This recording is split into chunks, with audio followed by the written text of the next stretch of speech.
வணக்கம் நண்பர்களே. இந்த வீடியோவில் இப்போ நம்ம எதை பற்றி பார்க்க போகிறோம் அப்படின்னா, ஜனவரி 26ஆம் தேதி ஒவ்வொரு வருஷமும் குடியரசு தினம் கொண்டாடுவோம். சரி, இந்த குடியரசு தினம் அப்படின்னா என்ன, ஏன் கொண்டாடுறோம் அப்படிங்கிறத பற்றி தான் இப்போ நம்ம பார்க்க போகிறோம்.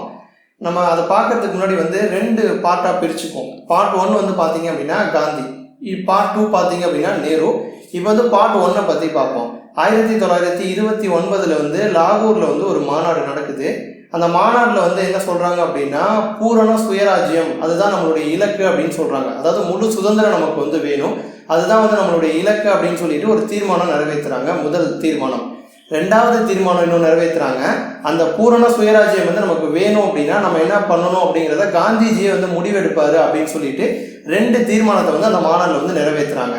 அன்றைய சூழலில் பார்த்தீங்க அப்படின்னா நம்ம நாட்டில் வறுமை ரொம்ப அதிகமாக இருந்துச்சு, வன்முறையும் ரொம்ப அதிகமாக இருந்துச்சு. இதெல்லாம் யோசிச்சுட்டு காந்தி என்ன முடிவெடுக்கிறாரு அப்படின்னா, அகிம்சை வழியில் மக்களை கொண்டு போவோம். ஏற்கனவே வறுமையில் இருக்காங்க, வன்முறை அதிகமாக இருக்குது. இப்போ நம்ம போராட்ட காலத்தில் குதிச்சோம் அப்படின்னா அது மக்களுக்கு பின்னடைவாக போயிடும் அப்படின்னு சொல்லிட்டு அகிம்சை வழியை ஃபாலோ பண்ணுவோம்னு சொல்லிட்டு 1930 ஜனவரி 26ஆம் தேதி சுதந்திர நாளாக நீங்கள் கொண்டாடுங்க அப்படின்னு சொல்கிறாங்க. நமக்கு அஃபீஷியலாக சுதந்திரம் கிடைச்சது 1947 ஆகஸ்ட் 15. பட் ஒரு 17 வருஷத்துக்கு முன்னாடியே மக்கள் நீங்களும் சுதந்திர நாளாக கொண்டாடுங்க அப்படின்னு காந்தி ஒரு அறிக்கை விடுறாரு. அந்த 1930 ஜனவரி 26ஆம் தேதி பார்த்தீங்க அப்படின்னா நகரப்புறம் கிராமப்புறம் எல்லா இடங்களையும் காங்கிரஸ் தலைவர்கள்லாம் ஒன்றா கூடி மக்களை ஒன்றிணைச்சு ஒரு காந்தி சொன்ன ஒரு விஷயத்தை மக்கள்கிட்ட சொல்கிறாங்க. அந்த சுதந்திர நாளில் என்ன சொன்னார் அப்படின்னா, காந்தி பொருளாதாரம், அரசியல், கலாச்சாரம், ஆன்மீகம் இந்த 4 நிலையிலையும் நம்மளுடைய தாய்நாட்டுக்கு கேடு விளைவிக்கும் விதத்தில் ஆங்கில அரசு நம்மளை அடிமைப்படுத்துகிறாங்க. நம்ம அடிமைப்பட்டு இருக்கிறது மனிதனுக்கும் சரி இறைவனுக்கும் செய்யக்கூடிய துரோகம் அப்படிங்கிற ஒரு விஷயத்தை மக்கள் மத்தியில் காந்திஜி கொண்டு போகிறாரு. அப்போ சுதந்திரம் கிடைக்கிறதுக்கு ஒரு 17 வருஷம் முன்னாடியே சுதந்திர நாளாக கொண்டாட சொல்லி காந்திஜி அறிவுறுத்தியிருக்காரு. மக்களும் அந்த மாதிரி செலிப்ரேட் பண்ணியிருக்காங்க. இது முதல் ஆஃப் முடிஞ்சிருச்சு. இப்போ ரெண்டாவதுல பார்த்தீங்க அப்படின்னா 1947 ஆகஸ்ட் 15 சுதந்திரம் நமக்கு கிடச்சிருச்சு. சுதந்திரம் கிடைச்ச பிறகு பாராளுமன்றத்தில் பேசி என்ன பண்ணுறாங்க அப்படின்னா 1947 ஆகஸ்ட் 28ஆம் தேதி அம்பேத்கரை தலைவராக போட்டு ஒரு குழு அமைச்சு அரசியலமைப்பு சட்டம் அப்படின்னு சொல்லி ஒன்று உருவாக்கணும் அப்படின்னு சொல்லி முடிவெடுக்கிறாங்க.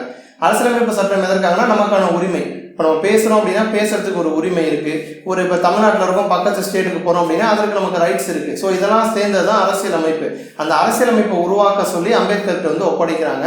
அந்த குழு பார்த்தீங்க அப்படின்னா 1947 நவம்பர் 4ஆம் தேதி ஒரு வரைவை தாக்கல் பண்ணுறாங்க. பாராளுமன்றம் அரசாங்கத்துக்கு கொடுக்குறாங்க. கிட்டத்தட்ட ஒரு 2 வருஷம் 11 மாதம் 166 நாள் விவாதம் நடக்குது. விவாதம்னா பாராளுமன்றத்திலையும் சரி மக்கள் மத்தியிலையும் இதை ஏற்றுக்கலாமா வேணாமா அப்படிங்கிற மாதிரி விவாதம் நடக்குது. விவாதம் எல்லாம் முடிஞ்சு ஃபைனலாக பார்த்தீங்கன்னா 1950 ஜனவரி 24ஆம் தேதி இது ஓகே, இந்த அரசியலமைப்பு சட்டம் நமக்கு ஒத்துக்கிறோம், இது பொருந்தும் அப்படின்னு சொல்லி ஓகே பண்ணுறாங்க.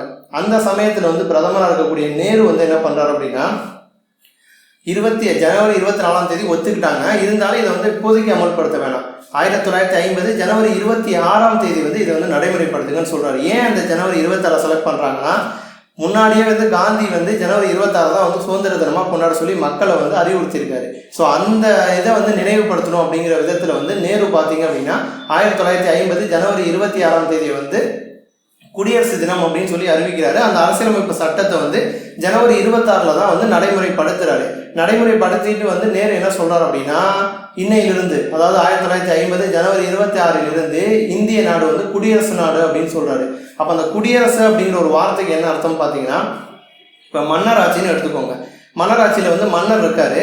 மன்னருக்கு அடுத்து யார் வருவா, மன்னரோட பையன் அரசர் ஆவார், அவருக்கு அடுத்து அவர் பையன், இப்படியே தான் அந்த செயின் போகும். பட் அந்த குடியரசு அப்படிங்கிறதுல அரசாங்கத்தை தீர்மானிக்கிறதுல மக்களோட தலையீடு இருக்கும். இப்போ நம்ம தொகுதி எம்எல்ஏவை நம்ம தான் ஓட்டு போட்டு செலக்ட் பண்ணுறோம், அதை தான் குடியரசு அப்படின்னு சொல்கிறாங்க. அப்போ அதற்கு முன்னாடி பார்த்தீங்க அப்படின்னா இந்தியாவில் பல பிரச்சனைகள்லாம் போயிட்டு இருந்துச்சு. இந்த 1950 ஜனவரி 26க்கு பிறகு தான் முழு குடியரசு நாடாக இந்தியா மாறிடுச்சு அப்படின்னு நேரு அறிவிக்கிறாரு. அதுலேருந்து தான் பார்த்தீங்க அப்படின்னா ஒவ்வொரு வருஷமும் ஜனவரி 26ஆம் தேதி குடியரசு தினமாக நம்ம கொண்டாடிட்டு இருக்கோம். இது போன்ற இன்னும் பல செய்திகளை நீங்கள் தெரிஞ்சுக்கணும் அப்படின்னா நம்ம சேனலை சப்ஸ்கிரைப் பண்ணுங்கள். நன்றி.